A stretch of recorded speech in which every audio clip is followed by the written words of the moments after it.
आप सबको जय मसीह की गुड मॉर्निंग। मैं शालोम एक और नए दिन में आप में से हर एक का स्वागत करता हूं। मैं आशा करता हूं कि आप में से हर एक जना सुरक्षित है और परमेश्वर का हाथ और उसका अनुग्रह आप में से हर एक के साथ बना हुआ है। मैं आपको याद दिलाना चाहता हूं कि कल रविवार है और हर रविवार को हम आपसे सुबह 10 बजे लाइव जुड़ते हैं फेसबुक पे। तो भूलेगा नहीं, हर बार की तरह इस बार भी हम सुबह 10 बजे आपसे लाइव जुड़ेंगे। तो आप हमारे साथ लाइव वर्शिप और लाइव वचन का आनंद ले सकते हैं। हम चाहे फिजिकली नहीं मिल पाते हैं पर वर्चुअली हम मिल के एक साथ परमेश्वर की स्तुति करेंगे। तो आइए परमेश्वर के वचन में से हम लोग एक पद पढ़ेंगे। Romans 8:18 I consider that our present suffering is not worthy comparing with the glory that will be revealed in us.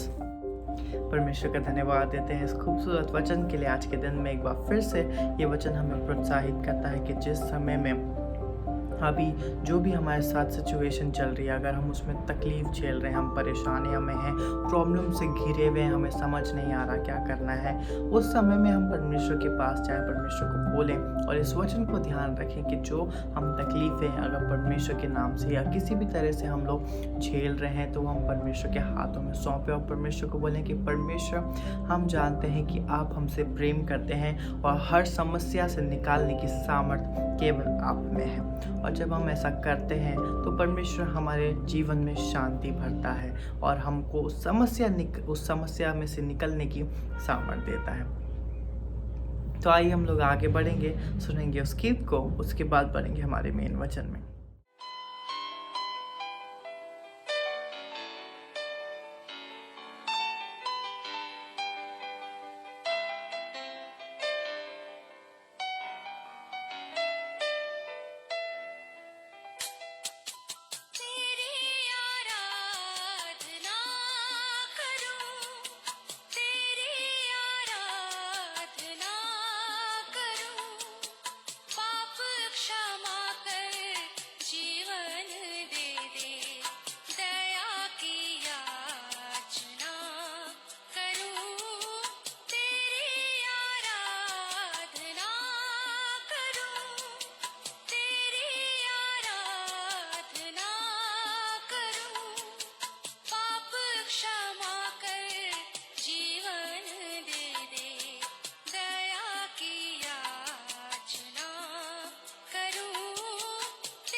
प्रभु परमेश्वर को धन्यवाद देंगे आज की सुंदर सुबह के लिए कि सुंदर सुबह प्रभु ने दिए कि आज के दिन हम परमेश्वर की महिमा करें, उसके नाम को धन्य कह सकें। और ये उसका बड़ा अनुग्रह हुआ है कि आज हम इस पृथ्वी पर जीवित हैं। चारों तरफ हाहाकार है, महामारी है, चारों तरफ समस्याएं हैं, सरकारें डरी हुई है, लोग डरे हुए हैं, लेकिन परमेश्वर को धन्यवाद देंगे कि परमेश्वर ने आज हमें संभाल के रखा है। और हमारी यही दुआ है कि हमारे देश पर, हमारे प्रदेश पर, इस पूरी दुनिया पर परमेश्वर का अनुग्रह बना रहे और ये महामारी प्रभु के नाम से दूर हो सके और हम बड़े कार्य को अपने जीवन में देख पाएं। आइए हम अपने सरों को झुकाएं और आज के दिन की शुरुआत परमेश्वर के वचन से करें। ताकि प्रभु की उपस्थिति हमारे साथ बनी रहे। हम प्रार्थना करेंगे। जीवते और सच्चे विश्वास के योग्य परमेश्वर, धन्यवाद धन्यवाद धन्यवाद आपके इस अनूठे प्रेम के लिए। प्रभु जी, आपने हमें बचाया, आपने हमारी रक्षा की मदद की, आपके अनुग्रह की दृष्टि हम पर है, इसके लिए हम आपको धन्यवाद, आपकी स्तुति करते हैं। हम प्रार्थना विनती करते हैं प्रभु, आपकी दया दृष्टि हम पर बनी रहे, आपका हाथ हम पर बना रहे। आज पूरे दिन भर के लिए हम प्रार्थना करते हैं, आपकी सुरक्षा हमें मिले, आपकी निकटता हमें मिले, आपके प्रेम का एहसास हमें दे। प्रभु जी, हमारे सारे भाई बहनों के लिए हम विशेष प्रार्थना करते हैं, हर एक को सुरक्षित रखे, इस महामारी से प्रभु आप बचाएं। चारों तरफ महामारी है, चारों तरफ पिता परमेश्वर ये इन दिनों केसेस बढ़ते जा रहे हैं। यीशु के नाम से हम प्रार्थना करते हैं, अपनी सामर्थ को प्रकट होने दे, अपनी शक्ति को प्रकट होने दे, अपनी उपस्थिति का एहसास होने दे, ताकि परमेश्वर हम आपके नाम में आगे बढ़ते जाएं और जो आपकी योजना है, जो आपकी इच्छा मर्जी हमारे जीवन से पूरी की जाए। हम बड़े आदर के साथ, दीनता नम्रता के साथ प्रभु जी हमारे प्रदेश को आपके हाथों में सौंपते हैं, प्रदेश के मुख्यमंत्री को आपके हाथों में सौंपते हैं, हमारे सारे अधिकारियों को, प्रशासन के सारे अधिकारियों को आपके हाथों में सौंपते हैं। जो बड़ी जिम्मेवारी उनके हाथों में प्रभु, उसको उठाने की सामर्थ शक्ति प्रदान करे, और जो भी निर्णय वो ले रहे हैं प्रभु जी, उन निर्णयों पर हम सब सहमत होकर आपकी महिमा कर सके, और पिता परमेश्वर अपने प्रदेश को बचा सके, अपने प्रदेश के लोगों की रक्षा कर सके, और आपके नाम को महिमा दे सके। हमारे देश पर आपकी आशीष चाहते हैं, हमारे राष्ट्रपति पर आपकी आशीष हो, प्रधानमंत्री पर आपकी आशीष हो प्रभु, उनको बुद्धि ज्ञान से परिपूर्ण कर, ताकि सब बातों के द्वारा आदर महिमा आपको मिल सके। हम सारी महिमा आपको देते हुए इस प्रार्थना को अपने प्रभु, अपने धारकर्ता यीशु मसीह के नाम से मांगते हैं, आमीन। प्रभु परमेश्वर को धन्यवाद देंगे कि वो हमें संभाले रखता है, हमारी रक्षा करता है। आज एक नए विषय को लेकर मैं आपके सामने हूँ, बेहतरीन प्रतीक्षा, इंतजार। जब आप इंतजार करेंगे तब प्रभु आपके जीवन को उत्तम आशीष से भर देगा। भजन संहिता 37 जब इसको शुरू करते हैं, मुझे बहुत पुरानी बात याद आती है कि जब प्रभु के एक दास ने कहा, उस चीज़ को समझाने की कोशिश करी। कई बार हम दूसरों के बारे में चिंता करते हैं, वो इतना गलत काम कर रहा है, वो उतना आगे बढ़ रहा है, उस चीज़ को लेकर परमेश्वर का वचन कहता है, ये बहुत स्पष्ट है कि कुकर्मियों कान मत कूट, और कुटिल काम करने वालों के विषय डहा न कर, क्योंकि वे घास के समान झट कर जाएंगे और हरी घास के समान मुरझा जाएंगे। भजन संहिता 37 1 और 2 पद में वो इस बात को कहता है। हम कई बार अपना फोकस प्रभु की ओर से हटा लेते हैं, प्रभु की ओर से अपना फोकस हटाकर मनुष्य पे लगा लेते हैं, लेकिन 3 पद में कहता है, यहोवा पर भरोसा रख और भला कर, देश में बसा रहे और सच्चाई में मन लगाए रहे। यहोवा को अपने सुख का मूल जान, और वह तेरे मनोरथों को पूरा करेगा। हमारा प्रभु हमारे जीवन में बड़े बड़े काम करना चाहता है, और इसी भजन में 34 पद में लिखा है, 37 अध्याय के, यहोवा की बाट जोता रहे और उसके मार्ग पर बना रहे, और वह तुझे बढ़ाकर पृथ्वी का अधिकारी कर देगा। जब दुष्ट काट डाले जाएंगे तब तू देखेगा। ये भजन बहुत ही सुंदर भजन है। जब आप कभी निराश होते हैं, हताश होते हैं, तो परमेश्वर अपने वचन के द्वारा आपको आशीष देना चाहता है। वो कहता है, परमेश्वर के वचन में हम बार बार से हमें आज्ञा मिलती है, परमेश्वर का वचन ये आज्ञा हमें देता है। परमेश्वर की बात जो है, परमेश्वर पर इंतजार करे, उसकी ओर देखे, वो आपको इस महामारी से, वो आपको हर परेशानी से, वो आपको हर कठिनाई से बचाएगा। पर हम में से अनेक ये नहीं जानते कि इसे कैसे करें। बहुत सारे लोग ऐसे हैं जो नहीं मालूम है कि हम कैसे उसका इंतजार करें, कैसे उसकी बाट जो है। और आज 2-3 बातें मैं आपके सामने बताना चाहूँगा। परमेश्वर के सम्मुख अपने हृदय को उंडेल दे। प्रियो, यदि आप उसकी बाट जोना चाहते हैं, अपने आप को उंडेल दिए। परमेश्वर की बाट जोना प्रार्थना से कहीं बढ़कर है। जब आप प्रार्थना करते हैं, प्रभु के साथ बैठते हैं, लेकिन उसके समय का इंतजार करना, वो आपके लिए समय पर पूरा करेगा। प्रार्थना में हम अनिवार्य रूप से अपने निवेदन जो है परमेश्वर के सामने रखते हैं, उसके उत्तर के लिए परमेश्वर का अनुग्रह चाहते हैं, ताकि परमेश्वर का विशेष अनुग्रह हम पर हो जाए। पर परमेश्वर की बाट जोते समय हम अपने आप को खोलकर सर्वशक्तिमान के सम्मुख छोड़ देते हैं। हम जब इंतजार करते हैं, बाट जोते हैं, अपने आप को उंडेलते हैं, तब परमेश्वर के सामने अपने आप को खाली कर देते हैं। और यही है हमारे जीवन के लिए कि अपनी आवश्यकताओं को परमेश्वर के सामने लेकर आए। पर उसके बाद हम इस बात का आरंभ करें कि परमेश्वर अपने समय के अनुसार इन सारी बातों को देखता है। उसकी बाट जोना, यहोवा की बाट जोता रहे और उसके मार्ग पर बना रहे। और वो क्या करेगा? वो तुझे पृथ्वी का अधिकारी बनाएगा। अपनी इस गवाही और शिक्षा के साथ दाऊद अपने जीवन में कहता है, इस बात को स्पष्ट करता है, सचमुच में चुपचाप होकर परमेश्वर की ओर मन लगाए रहूंगा, मेरा उद्धार उसी से है। हे लोगों, हर समय उस पर भरोसा रखो, उससे अपने मन की बात खोल कर रखो।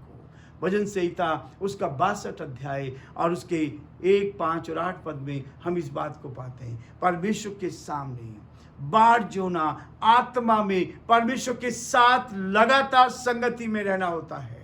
आत्मा में होकर उसके साथ संगति करना केवल परमेश्वर की बाट जोना होता है। हम संसार की ओर नहीं, केवल परमेश्वर की बाट। दूसरी चीज वो कहता है, अपने आप को वचन से तृप्त करें। अपने आप को वचन से तृप्त करें। जो वचन कह रहा है वो कहता है, भजन संहिता 34 में 37 के 34 पद में कहता है, मैं यहोवा की बाट जोता हूं, मैं जी से उसकी बाट जोता हूं और अपनी आशा उसके वचन पर लगाए रखता हूं। और भजन संहिता 103 उसके 5 में भी इस बात को दाऊद कहता है कि मैं यहोवा की बाट जोता हूं और जी से उसकी बाट जोता हूं और मेरी आशा उसी के वचन पर है। प्रियो, ये परमेश्वर का वचन है। परमेश्वर की बाट जोने की अवधि में परमेश्वर के वचन में हमें अधिकाई से भरना चाहिए। जब आप उसका बाट जोएंगे, इस वचन में जो लिखा है, इस प्रतिज्ञाओं में जो लिखा है, वो पूरा करेगा। मैं हमेशा अपने जीवन में इस बात को देखता हूँ। जब परमेश्वर मुझे प्रतिज्ञा देता है, मैं उसको अपनी बाइबल में नोट करता हूँ, डेट डालता हूँ, और कब परमेश्वर पूरा करेगा, 1 साल, 2 साल, 4 साल, 5 साल, 10 साल। यदि आप देखेंगे अब्राहम के जीवन को परमेश्वर ने प्रतिज्ञा दी थी, लेकिन 25 वर्ष के बाद यह वो बाट जोना, परमेश्वर की बाट जोना। और जब आप परमेश्वर की बाट जोएंगे, तब परमेश्वर आपके जीवन को आशीष से भर देगा। तीसरी बात वो कहता, विश्वास योग्यता से परमेश्वर की सेवा करते रहना। विश्वास योग्यता से परमेश्वर की सेवा करते रहना, परमेश्वर के सम्मुख अपने हृदय को उंडेल देना। दूसरी चीज वो कहता है, अपने आप को वचन से तृप्त करना। और तीसरी चीज कहता है, विश्वास योग्यता से परमेश्वर की सेवा करते रहना। प्रियो, जो सेवा प्रभु ने हमें दी है, परमेश्वर की प्रतीक्षा जो हमें करनी है, करने का ये अर्थ नहीं कि हम उनके लिए कार्य बंद कर दें। ये मतलब ये नहीं है कि जो काम हमें दिया गया है उस काम को पूरे करते जाना है। हमें अपने आप को परमेश्वर के सामने रखना है। इसी बात को देखिए, लूका उसका 1 अध्याय उसके 5 से 14 पद में एक उदाहरण पाया जाता है। जकरिया याजक के बारे में पता जाता, वो पूरे बुढ़ापे तक परमेश्वर की सेवा करता रहा। अपने पूरे बुढ़ापे तक परमेश्वर की सेवा करता। अपने जीवन में निराश ऐसे क्षण आएंगे जब आप निराश हो सकते हैं। ऐसे क्षणों में भी से गुजरने के बाद भी परमेश्वर की बाट जोते रहना, और यही आपके लिए और मेरे लिए बहुत ही महत्वपूर्ण है। भजनकार भजन संहिता 69 और उसके 3 पद में कहता है, जैसे मसीह से संबंधित भविष्यवाणी और प्रतिज्ञाएं बन गई, हर युग में परमेश्वर के सेवकों की गवाही रही है कि वे रात में अपने तकिए आंसुओं से तर करते हैं। वो आंसुओं से अपने तकियों को भर देते हैं, आंसू बहाते हैं, पर परमेश्वर हर्ष के तेल से उनका अभिषेक करते थे और वे मंच पर खड़े होकर, यह है परमेश्वर की बाट जोना। ये सेवा है।